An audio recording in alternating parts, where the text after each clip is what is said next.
Assalamualaikum warahmatullahi wabarakatuh. Innal hamdalillah nahmaduhu wa nasta'inuhu wa nastaghfiruh wa na'udzu billahi min shururi anfusina wa sayyiati a'malina. May yahdihillahu fala mudilla lahu wa may yudlil fala hadiya lahu. Asyhadu an la ilaha illallah wahdahu la syarika lahu wa asyhadu anna Muhammadan abduhu wa rasuluh. Allahumma shalli wa sallim ala sayyidina Muhammad wa ala alihi wa sahbihi ajmain. Jamaah rahimakumullah, Bapak Ibu dan ingkang lenggah wonten ing majelis menika rahimakumullah. Kita saking rahmat Allah Subhanahu wa taala. Alhamdulillah wonten ing dalu menika kita tasih berkesempatan malih bermajelis wonten ing musala menika. Majelis ilmu ingkang Allah Subhanahu wa taala paring keutamaan keberkahan wonten ing majelis menika.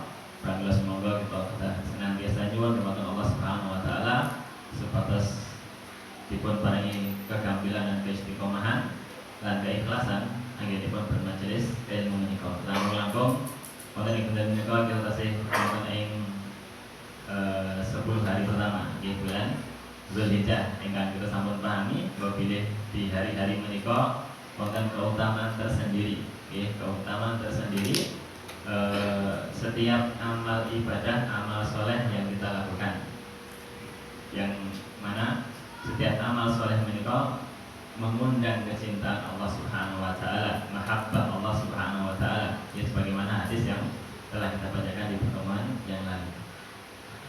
Langkung majelis kita menika termasuk amal saleh ingkang ageng. Pramila kita berharap Allah Subhanahu wa taala kanthi majelis menika kersa menurunkan mahabbahipun, kecintaanipun dumateng kita sedaya. Amin ya rabbal alamin. Salawatipun salam kita tercurahkan dumateng suri teladan kita Nabi Muhammad sallallahu alaihi wasallam, dumateng keluarga beliau, para sahabat, para tabi'in, tabi'in dan kaum muslimin dumugi yaumil qiyamah sampai.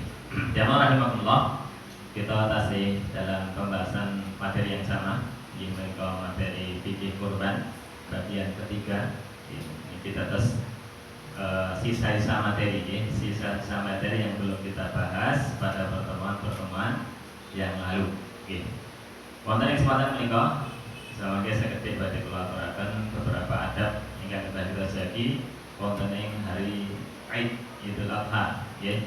Kemudian selebihnya nanti ketika masih ada waktu kita akan menyinggung beberapa permasalahan-permasalahan yang belum kita sempat singgung dalam majelis-majelis yang lalu nggih.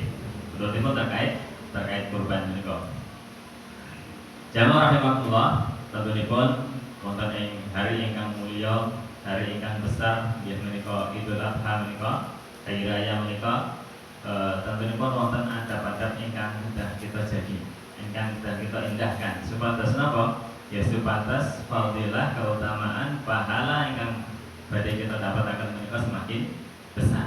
Nggih, pramila kita mengetahui lan kula yakin bila panjenengan sampun sami-sami mengetahui kita mengulanginya supados samangke pada hari Jumat nanti kita mboten kesupen malih nggih. Adab napa kemawon, sunah napa kemawon ingkang sudah kita tindakaken.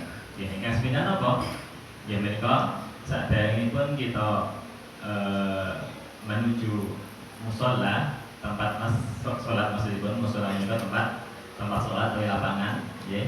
Ingkang kita tindakaken nggih menika al-iktisalu qabla al-khuruji ila shalah.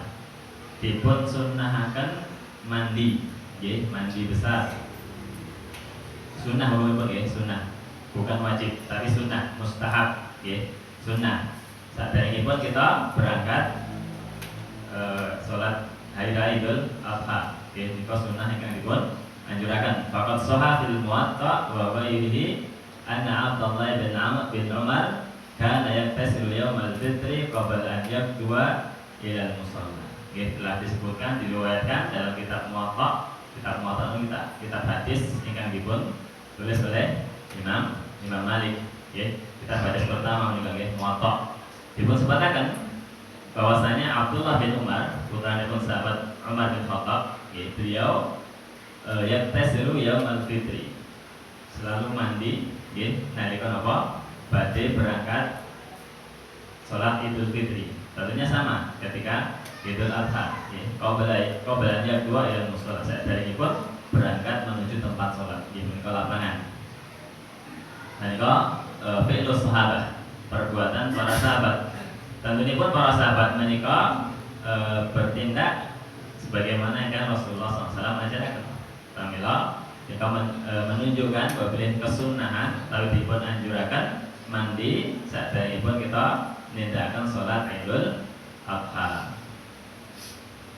Pramila ugi seorang ulama negasaken Imam Nawawi nggih rahimahullah taala beliau ngendika ittifaqul ulama'i ala istihbab iktisal li sholatil Id.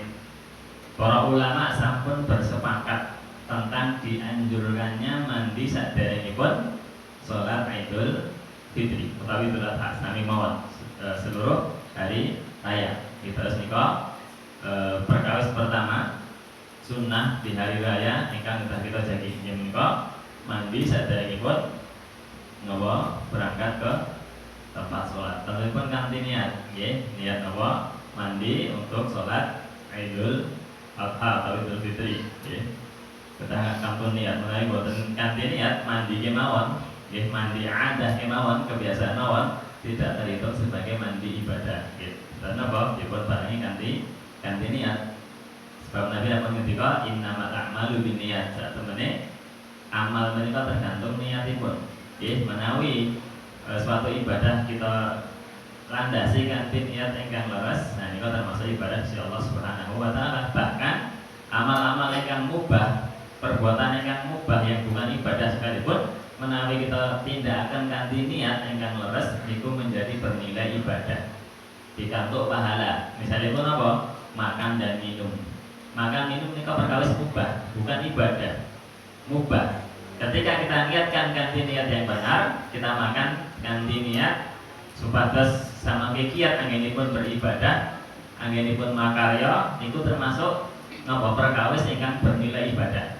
Nggih, bernilai ibadah. Bahkan tidur kita siang malam, naik malam nggih, siang nggih. Kailullah niku sebentar mawon nggih, menawi kailullah tidur siang niku sebenaripun boten ngantos sejam 2 jam niku boten.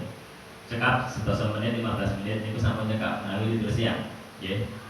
Menawi ngantos 2 jam niku buang waktu nggih, kecuali begadang di malam harinya nggih.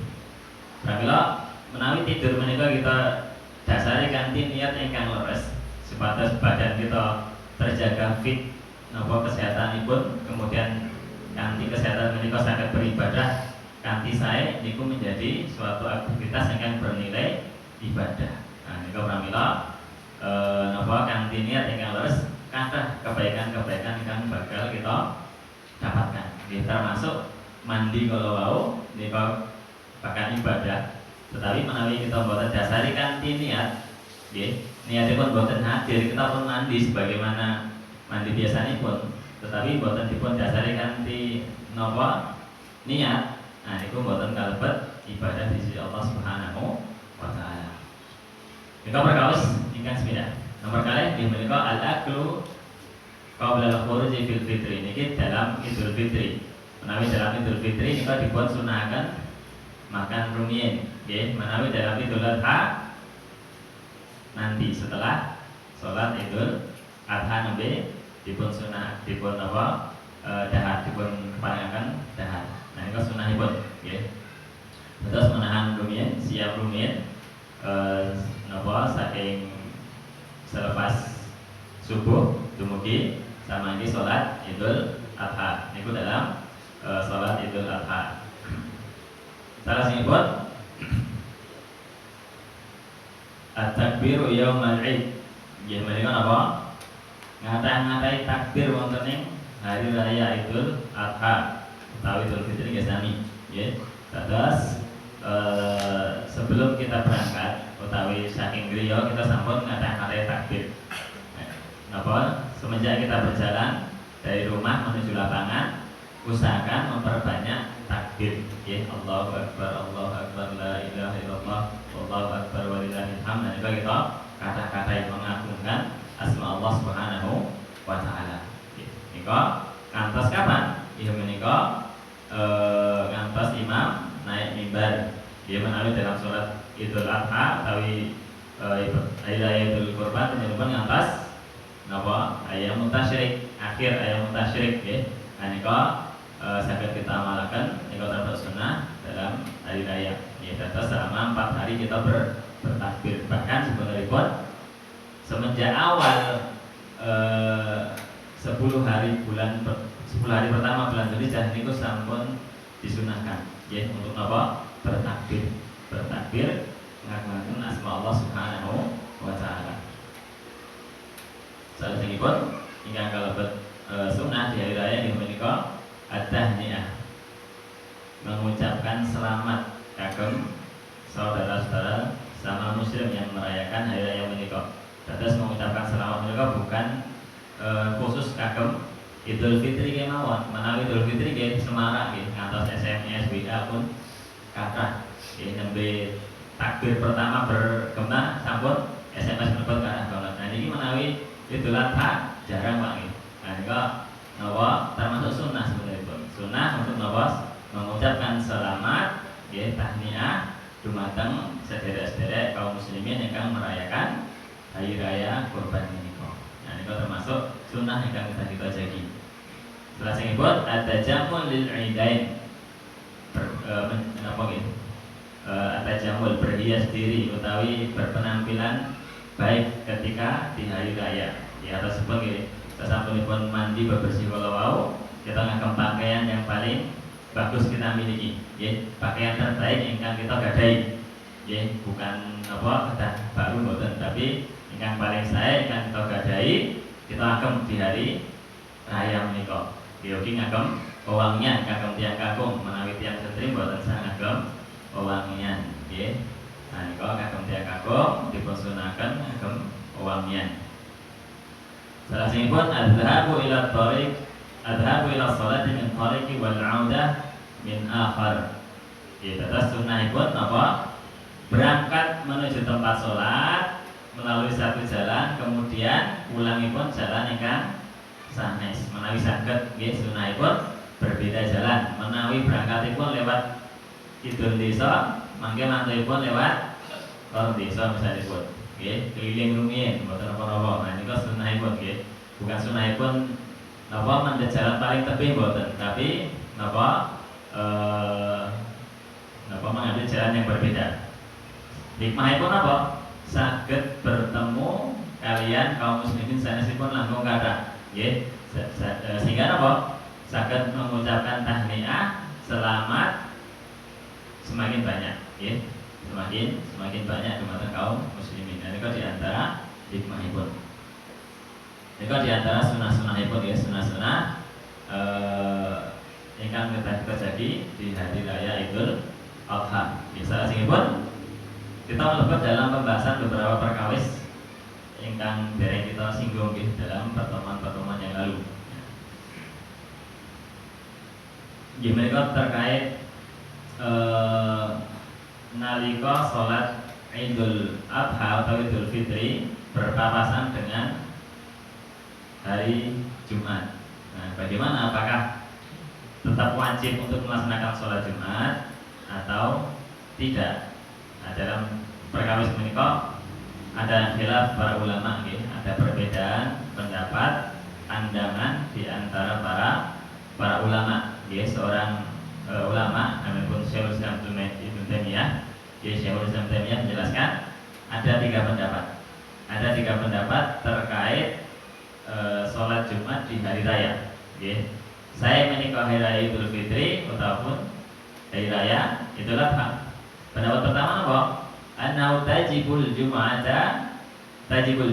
ala man syahida al-'id kama tajibu sairul jam'i Jum'ah lil ma'mumati dalah ala wujubil Jum'ah. Gimana apa?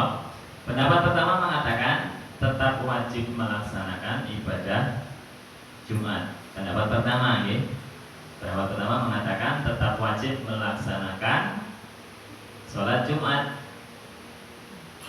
Niku berdasarkan keumuman wajibipun, dalil-dalil wajibipun sholat Jumat. Niku pendapat pertama.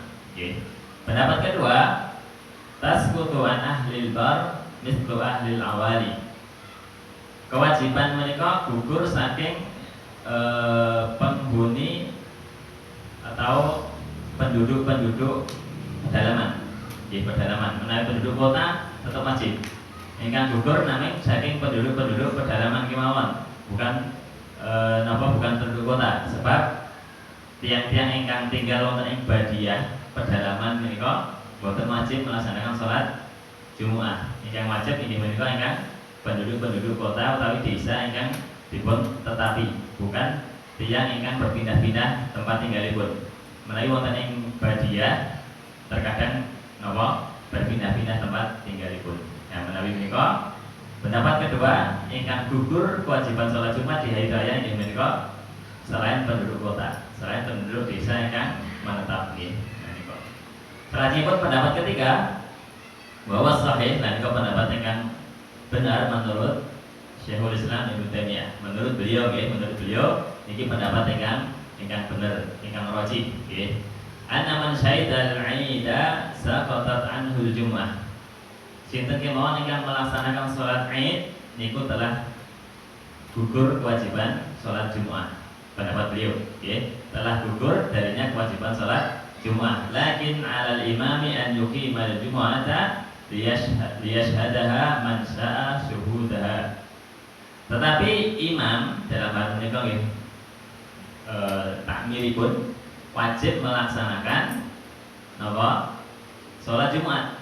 Nggih, supados napa? Menawi wonten tiyang sanes ingkang wau enjang wau misalipun utawi paginya belum melaksanakan Idul Adha atau Idul Fitri. Sebab daya gugur kewajibanipun. Nah niku napa? Kedah salat Jumat. Pramila imam ingkang bertugas pada hari itu wajib untuk melaksanakan sholat Jumat. Ini pendapat Imam Ibnu Taimiyah. Wallahu taala alam secara umum, ingkang kula pahami nggih menika lan ingkang kula ikuti pendapatipun nggih menika ingkang mengatakan sholat Jumat menika dalam ketika bertepatan dengan hari raya menika, orang yang tadi pagi sudah melaksanakan sholat hari raya, dia mendapatkan keringanan untuk tidak melaksanakan sholat Jumat. Diperbolehkan dan diperbolehkan untuk melaksanakan sholat Jumat. Berdasarkan sabda Nabi Sallallahu Alaihi Wasallam, menika beliau ketika ayuhan nas innakum qad asabtum khairan faman syaa an yashhada al-jumu'ata falyashhad fa inna mujmi'un. Beliau ketika wahai manusia, sesungguhnya kalian telah mendapatkan suatu kebaikan. Faman syaa an yashhada al-jumu'ata falyashhad. Sinten kemawon ingkang menghendaki untuk mengikuti salat Jumat, maka hendaknya mengikuti. Diperbolehkan untuk mengikuti dan tidak mengikuti. Nabi memberikan keringanan kagem sinten kemawon ingkang pagi harinya sampun melaksanakan sholat Id untuk tidak mengikuti sholat Jumat. Fa inna mujmi'un. Tapi Nabi mengatakan, tapi kami tetap melaksanakan sholat sholat Jumat. Meskipun demikian, afdhalipun nggih menika saged melaksanakan sholat Jumat. Saged melaksanakan sholat Jumat. Tetapi ketika dalam kondisi tertentu kok boten memungkinkan, misalipun kita menyembelih di hari Jumat, kemudian dereng kelar pekerjaan pun, boten masalah kita meninggalkan sholat Jumat pada hari itu, pada hari itu. Sebab kondisi ini pun, selain kondisi ini pun dereng kelar pekerjaan pun, kemudian Nabi pun memberikan keringanan untuk tidak melaksanakan sholat Jumat pada hari itu. Sebab sampun berkumpul. Sebab tujuan sholat Jumat, sebab ini berkumpulnya 2 hari raya. 2 hari raya Idul Adha atau Idul Fitri lan Jumat. Pramila nalika 2 hari raya berkumpul dan pada satu hari, maka niku menjadi satu hal kecukupan bagi kaum muslimin untuk melaksanakan satu syiar di situ menika sholat Jumat. Sebab tujuan sholat Jumat menika supados kaum muslimin bisa berkumpul pada hari itu. Menika dalam sholat Jumat. Ketika hari Jumat sampun berpapasan dengan hari raya Idul Fitri atau Idul Adha sampun tercapai, hikmah daripada hari raya menikah, menikah berkumpulnya dalam satu tempat pada hari itu. Dados berdasarkan menikah cekap untuk melaksanakan satu sholat bersamaan pada hari itu menikah.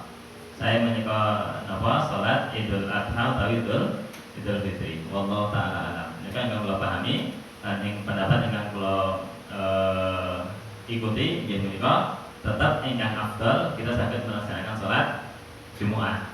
Tetapi Nabi memberikan keringanan kagum sinten kemawon ingkang sampun melaksanakan sholat Idul Fitri dan Idul Adha untuk tidak mengikuti sholat sholat Jumat. Ya kan? Ini saged kita kondisikan sebagaimana mungkin kondisi yang kita hadapi. Misalnya pun pekerjaan ini pun longgar. Misalnya pun kita buatan menyembelih kakrah pada hari itu, mungkin sengaja kita pada hari Jumat kita menyembelih satu sapi kemawon, utawi beberapa ekor kambing kemawon, kemudian selebihnya di hari Sabtu misalnya.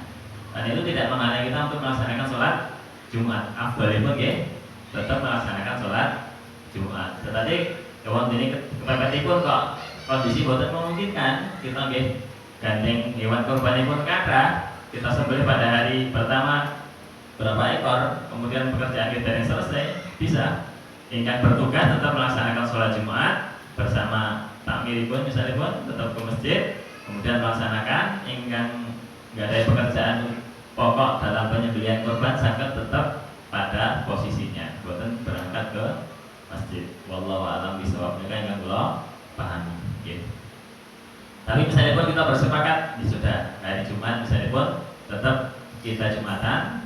Adapun nanti penyembelihan bisa di hari berikutnya, boten masalah.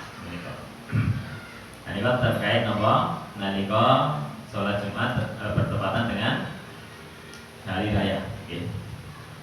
Salah singipun, nalika terkait setunggal permasalahan terkait pada penyembelihan kurban. Ketika ada kasus misalnya pun ketika menyembelih kok belum terputus nomanipun kulkum utawi marihipun saluran pernafasan kalian, saluran makan belum terputus, kemudian kita angkat tentunya pun menarik dan terputus tasnya belum mati, kemudian berdiri misalnya pun, kemudian kita ulangi lagi menyembelih 2 kali. Nah ini kok berdasarkan pendapat para ulama dijelaskan di kitab Syarah Al-Kabir Bil Adawi Al-Maliki dalam madzhab Malikiyah dipungendikaken napa kedahipun menawi terjadi menika niku menjadi tidak halal, menjadi haram hukumipun, menjadi haram. Pramila niku kita katakan ketika penyembelihan benar-benar dipastikan 2 saluran menika terputus. Menawi kita darani yakin belum terputus, ampun dipun angkat pisonipun. Ampun dipun angkat pisonipun. Nah niku sebab dipun ngendikaken dalam kitab menika bila raf'i li'alati qabla tamam, tanpa mengangkat pisau sebelum sempurna pemotonganipun, atasipun sebelum kedua saluran menika terputus, benar-benar terputus saluran pernafasan kalian saluran makanan. Ketah dipun pastikan itu sampun terputus nembe saged dipun angkat pisonipun. Menawi dereng yakin padosi rumiyin saluranipun kita lihat. Kalau menawi dereng kita padosi meneh. Pisau tetap ditempelkan di bagian yang disembelih. Fa rafa ayatahu qablahu tsumma 'ada lam tu'kal intola.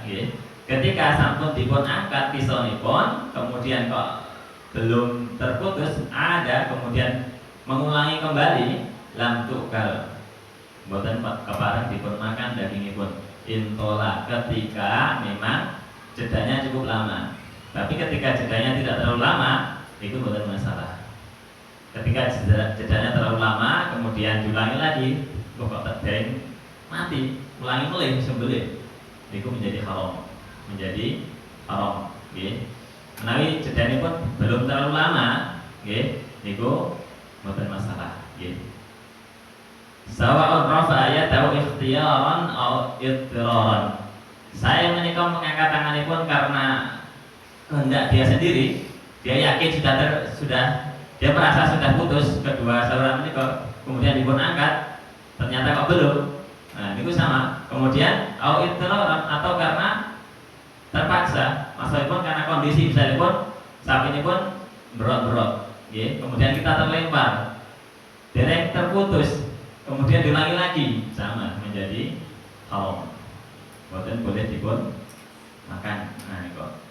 Terus kita dipun katakan dalam penyembelihan hewan menikah ini pendapat Syekh Al-Adawi Al-Maliki, ya, dalam syarah Al-Kabir. Pamela, nah niko kita latih ya dalam proses penyembelihan menikah.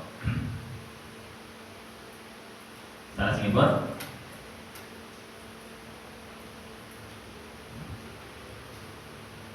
sampun jam 6:30 kita saling rumiyin. Iki wonten pitakenan saking jamaah ibu-ibu ya. Yang pertama, jika ingin berkorban untuk satu keluarga di atas namakan siapa? Atas nama kepala keluarga atau misalnya atas nama si A sekeluarga atau bagaimana? Gitu. Menawi kita berniat mengeluarkan hewan kurban satu ekor untuk satu keluarga, kambing misalnya atas nama keluarga, ya, niku tentunipun di atas namakan kepala keluarga. Kemudian nalika menyembelih dipernyatakan terus pundi nalika membaca doa taqabbul, Allahumma taqabbal hadza an, misalipun namanipun Muhammad, an Muhammad wa ahlihi. Ya Allah, terimalah kurban ini dari Muhammad dan keluarganya. Terima keluarga menika kan termasuk napa tanggunganipun, nggih. Istri lan anak-anakipun. Tanpa kita atas namakan kepala keluarganipun, nggih. Nika segap pahalanipun untuk semua keluarga. Nika diperbolehkan, nggih, diperbolehkan. Sebagaimana Nabi SAW melakukan hal itu dalam hadis yang dijelaskan. Nabi mengatakan ketika menyembelih, Allahumma taqabbal an Muhammad wa ahlihi. Allahumma taqabbal anni wa ahli, bahkan Nabi mengatakan wa ummati, dan umatku. Nah, nomor kali pertanyaan kedua, apa saja syarat sah kurban untuk keluarga? Apakah sama dengan syarat kurban untuk diri sendiri atau ada hal-hal tertentu yang membedakan? Boten wonten nggih, sama kemawon, sama saja nggih. Kedah terhindar dari 4 jenis cacat ingkang sampun kita jelaskan, nggih. Niku mawon nggih, tidak ada syarat yang lainnya, sama saja, tidak ada perbedaannya. Kemudian nomor 3, bolehkah daging kurban diberikan kepada suatu kelompok tertentu, misalnya Karang Taruna, dan bagaimana hukumnya? Oke. Diperbolehkan, ini termasuk hadiah. Oke, hadiah kagem Karang Taruna atau kagem sanesipun diperbolehkan. Oke. Kan hadiah menika bebas, mau diberikan kepada siapa saja. Kecuali kalau niki sedekah kagem fakir miskin, jika dapat ditujukan kepada fakir miskin. Nah, sementara kurban menikah pembagiannya sebagian untuk sedekah, sebagian untuk hadiah. Nah, yang hadiah menikah umum, bisa diberikan kepada karib kerabat, saudara-saudara, teman-teman, meskipun dia orang-orang kaya, ini pun tidak masalah sebagai hadiah. Menawi kagem sedekah, nah itu memang diberikan kepada yang berhak, fakir miskin, di fakir miskin di sekitar kita. Nah, itu memang ada bagian yang harus disedekahkan, bagian lagi untuk dihadiahkan. Di pramila napa niku kita dipun katakan kagem mungkin panitia yang melaksanakan kurban utawi kagem sinten kemawon kang menyembelih sendiri kurbanipun. Nah, niku. Sebab diperbolehkan misalnya kalau kita bari kurban kemudian menyembelih sendiri niku boleh. Tidak diserahkan pada panitia niku nggih sah-sah kemawon. Ingkang baku kita akan membagi yang mbak nggih. Jadi kita sisihkan sebagian untuk kita simpan, sebagian lagi untuk kita sedekahkan, sebagian lagi untuk kita hadiahkan pada karib kerabat. Niku diperbolehkan. Nah, niku 3 pertanyaan saking jamaah perempuan. Sanesipun menawi wonten dipertemukan. Assalamualaikum warahmatullahi wabarakatuh. Waalaikumsalam. Terkait kami kalau menceritakan kami pun menyembelih dalam satu sembelihan itu urat 5 kali dinapas itu dari putus. Tadi dijelaskan kalau dalam ulama di sebentar lagi tubuhnya di haram dagingnya. Jadi solusinya nanti gimana Ustaz? Misalnya nanti ada. Karena kemarin di masjid atau hari itu ada satu sapi yang mungkin temponya ada 1 jam, itu udah mati-mati. Akhirnya gini, diulangi lah. Mungkin kemarin pakai tangan atau pakai pisau agak lupa. Jadi untuk mengantisipasi itu, untuk bisa halalnya itu solusinya gimana Ustaz? Assalamualaikum warahmatullahi wabarakatuh. Waalaikumsalam. Kita tinggal hitung ya, sebaikpun karena terkadang kasus pun ya, hewan disembelih dia masih bisa hidup sementara 2 saluran sudah terputus dua-duanya. Itu bukan masalah, meskipun itu berjarak cukup lama, kemudian kita ulangi lagi, ini pun tidak apa-apa. Yang baku kita memastikan kedua saluran sampun putus. Meskipun ada kasus tertentu kemudian sudah putus kok nggak mati-mati, lalu kita ulangi, ini bukan masalah. Yang baku kita memastikan dalam penyembelihan ini kok 2 saluran ini kok sampun putus. Menawi sampun putus kita yakin, kemudian kok delalai dereng mati hewan ini kok bahkan masih berdiri, kita ulangi, ini pun tidak apa-apa. Tidak. Menawi kok misalnya pun bagaimana mengantisipasi misalnya pun solusi ini pun menawi sebabipun memang karena belum putus, ya. Jadi memang jauh-jauh hari harus dipersiapkan dulu, terutama bagi yang menyembelih bertugas harus benar-benar mengilmui kemudian gadai keterampilan, sehingga terminimalisir ketika tidak terjadi hal-hal yang demikian. Terus solusi ini dipersiapkan dari awal. Sinten ingkang menyembelih kedah memastikan 2 saluran sampun putus sehingga tidak mengangkat pisaunya. Terus yang penting pisau tidak diangkat, kita memastikan saged mencari meskipun jeda kita tidak menggerakkan pisau. Yang penting dereng diangkat pisau ini pun kemudian kita cari. Kita lihat apakah benar-benar putus atau dereng. Menawi dereng kita padasi melih. Kita padasi melih bagian mungkin kadang bergeser ke bagian bawah atau bagian samping sini. Nah, ini kita padasi. Ini boleh, nggih. Ingkang baku ampun dipun angkat rumiyin pisau nipun. Nah, ini kok wallahu taala. Nggih. Dan sipun wonten.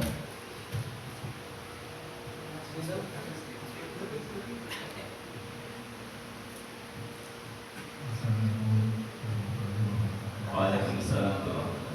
Ada kejadian di daerah pedalaman teman saya pas lebaran haji lah, bertepatan dengan hari Jumat. Di jamaah itu padanya itu malam ketika tadi kalau sudah sholat id tidak melakukan sholat Jumat berapa? Sebenarnya kalau saya itu pahamnya tetap sholat Jumat harus berjamaah. Karena sholat Jumat itu wajib, sedangkan sholat itu kan sunnah. Jadi kedudukan sholat wajib itu lebih tinggi daripada sholat sunnah. Itu pandangan itu. Jadi sholat sunnah tidak bisa mengampingkan sholat yang wajib dalam sholat sunnah. Dia tetap dengan sholat sunnah. Tapi apa daya? Daerah situ tanah kecil, masjidnya jauh, tidak menyenangkan sholat sunnah. Otomatis dia makan sholat zuhur. Bagaimana ini Pak hukumnya diterima atau tidak? Saya mau menjelaskannya. Waalaikumsalam. Memang itu salah setunggal pendapat ingkang wonten kula nggih. Kan wonten 3 pendapat. Salah satunya adalah mengatakan wajib. Niku mboten kita pungkiri. Tetapi kemudian dijawab oleh Imam Ibnu Taimiyah bahwa mereka yang berpendapat demikian belum sampai hadis pada mereka yang mengatakan Nabi memberikan keringanan. Oke. Terus memang pun dari sebagian berpendapat sholat Jumat itu wajib, sementara sholat Idul Adha itu sunnah muakkadah. Tentunya pun sunnah muakkadah boten saged menggugurkan ingkang wajib. Secara logika mengatakan tapi Nabi mengatakan justru memberikan keringanan. Nah, sementara kita tentunya pun mengikuti hadis Nabi Sallallahu Alaihi Wasallam. Nabi mengatakan memberikan keringanan, bukan berarti Nabi ugi kemudian meniadakan tanpa sebab tertentu. Sebenarnya apa? Berdasarkan hadis menika kita berpatokan bahwasanya diperbolehkan dan tidak secara mutlak melarang boten, tapi apa? Diperbolehkan untuk melaksanakan, bahkan Nabi pun melaksanakan sebenarnya. Okay. Wa inna mujmiun, kami pun melaksanakan. Nabi mengatakan, tapi memberikan ringan bagi para sahabat. Siapa yang mau mengikuti silahkan, siapa yang tidak mengikuti sholat Jumat pun dipersilahkan. Okay. Terus tetapi ketika memang ada yang berpendapat demikian, kita boleh mengingkari. Sebab sebagian ulama berpendapat mengatakan, wonten dia ingin berpendapat wajib. Okay. Dan sebagaimana yang wau menjelaskan, mereka berpendapat kalau wau sepatu ingkang sunnah muakkadah boten saged menggugurkan ingkang wajib. Tetapi mereka belum sampai kepada mereka, sebagaimana Imam Ibnu kalau menjelaskan hadis yang menyatakan Nabi memberikan keringanan. Kalau alam terus termasuk ikhtilaf para ulama, perbedaan para ulama. Kalaupun ada yang berpendapat demikian, kita menghormati. Sebab niku nggih wonten dari ribut. Sholat zuhur dia melaksanakan sholat zuhur gimana? Karena masjidnya jauh, desa itu tidak menyelenggarakan. Dia tetap mereka melaksanakan mendirikan sholat Jumat, tapi ada dari sholat zuhur gimana? Walau Tapi mereka berpendapat wajib. Nah, mereka berpendapat wajib kalau sholat Jumat, tapi bisa itu kan mayoritas kan tidak melaksanakan, tidak ada sholat Jumat yang menyelenggarakan. Akhirnya teman saya itu Berarti itu tidak termasuk konsisten dalam pendapat mereka. Terus mereka ketika konsisten dalam pendapat yang mereka ambil, ketika mereka mengatakan wajib, ya tetap harus melaksanakan wajib, menegakkan wajib. Nggak ada masjid. Kemudian diganti dengan sholat zuhur. Apa kemudian tidak mungkin untuk menggunakan masjid yang ada untuk mereka melaksanakan sholat Jumat? Kan sebenarnya pun yang berpendapat itu boleh meninggalkan juga tidak mutlak tidak melaksanakan sebenarnya. Mungkin itu juga terjadi kesalahan pada pihak-pihak yang berpendapat boleh meninggalkan sholat Jumat pada hari itu, kemudian tidak melaksanakan anjuran Nabi untuk tetap melaksanakan bagi imamipun. Padahal imamipun wajib datang ke masjid dan melaksanakan khutbah Jumat kagem imamipun. Itu bagi yang berpendapat diperbolehkan untuk tidak melaksanakan sholat Jumat. Harusnya pun tetap mendapati sholat Jumat ketika memang sesuai dengan koridor hadis Nabi kalau alam. Kemudian apakah diterima nanti sholat pun ketika memang mungkin kondisi ini pun tidak ada masjid untuk bisa dipakai, misalnya tapi jarak pun terlalu tebih. Utawi misalnya pun mengikuti pendapat ada 40 orang misalnya pun, ya itu tidak masalah, tetap diterima sholat itu. Walau alam. Ketika memang berpendapat demikian, Allah alam.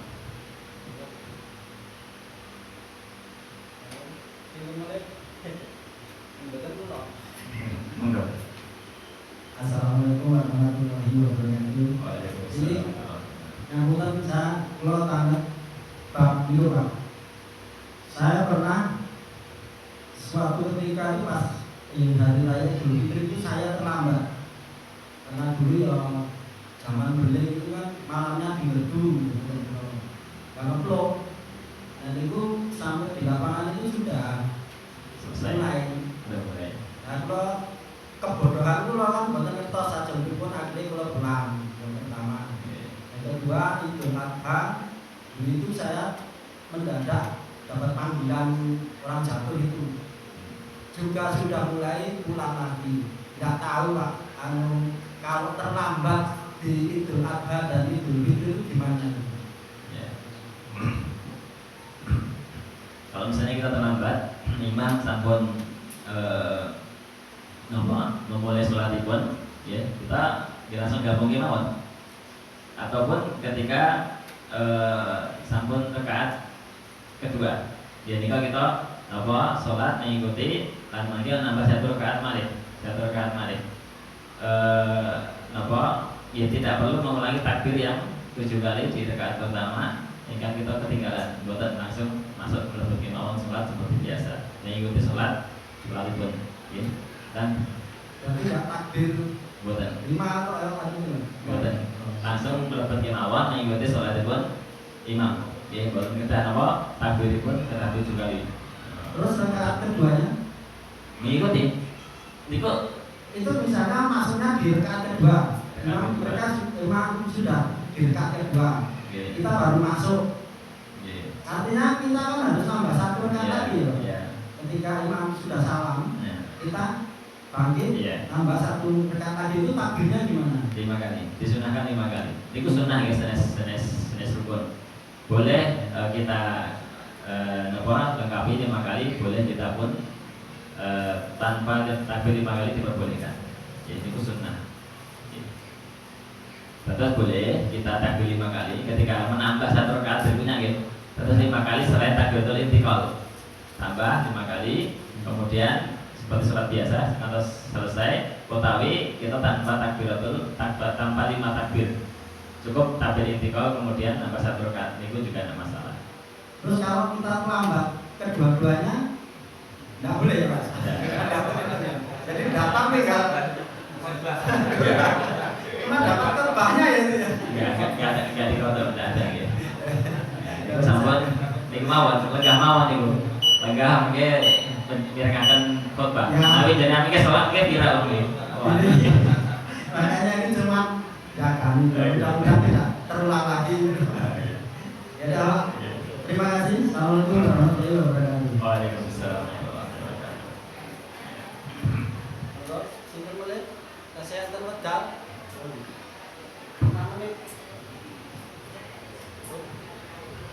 Cekap. Beliau mengatakan, aturakan mungkin jangan dipahami nanti saya dan kita ucapkan salam dan yang panjang datang. Waktu kalau kembalikan Assalamualaikum warahmatullahi wabarakatuh. Bapak Ibu jamaah rahimahullah, jika wau penyampaian materi bikin korban saking beliau Ustaz Ahmad, insyaallah kajian dipun lajengaken pertemuan ingkang badhe dateng